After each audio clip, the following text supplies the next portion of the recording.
సరే సోర్స్ వరకు వచ్చారు, డాక్యుమెంట్స్ తెచ్చారు, వీసా తీసుకున్నారు, మంచి స్కాలర్షిప్ వచ్చింది, లోన్ వచ్చింది, అగైన్ అక్కడ మంచి యూనివర్సిటీ సెలెక్ట్ చేసుకున్నారు, వెళ్ళారు. కానీ ఒక డౌట్ ఏంటంటే 1 year కోర్సులు ఉంటాయి, 2 years మాస్టర్స్ ఉంటాయి. ఇక్కడ కొంచెం కన్ఫ్యూజన్ ఉంటుంది. కొంతమంది ఏమో 1 year లో ఫినిష్ చేసేద్దాము, తొందరగా జాబ్ కొట్టేద్దామని.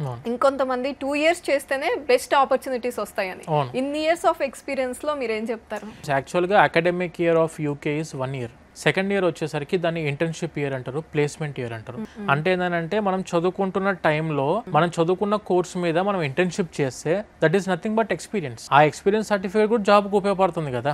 దాంతోపాటు 1 year చూసుకున్న వాళ్ళకి ఏంటంటే 1 year అయిపోయిన వెంటనే 2 years పోస్ట్ స్టడీ వర్క్ పర్మిట్కి వెళ్ళిపోతున్నారు. నేనేమంటే 2 years కోర్స్ చూసుకోండి, అది చేసుకుంటూ ఇంకొక 2 years post study work permit అంటే 4 years వస్తుంది. 1 year తీసుకున్న వాడికి 3 years ఎలిజిబిలిటీ ఉంటుంది. అంటే 1 year + 2, 2 years చదువుకున్న 2+2 తర్వాత ఎంప్లాయ్మెంట్కి మారొచ్చు.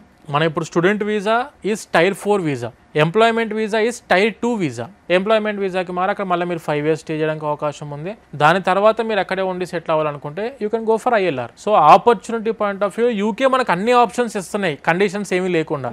మనం ప్రాపర్ ఫాలో అప్ చేసుకుంటూ ప్రాపర్ లీగల్గా వెళ్తే మాత్రం స్టూడెంట్ ఎక్కడ ఏ టైంలో కూడా ఇబ్బంది పడ్డు.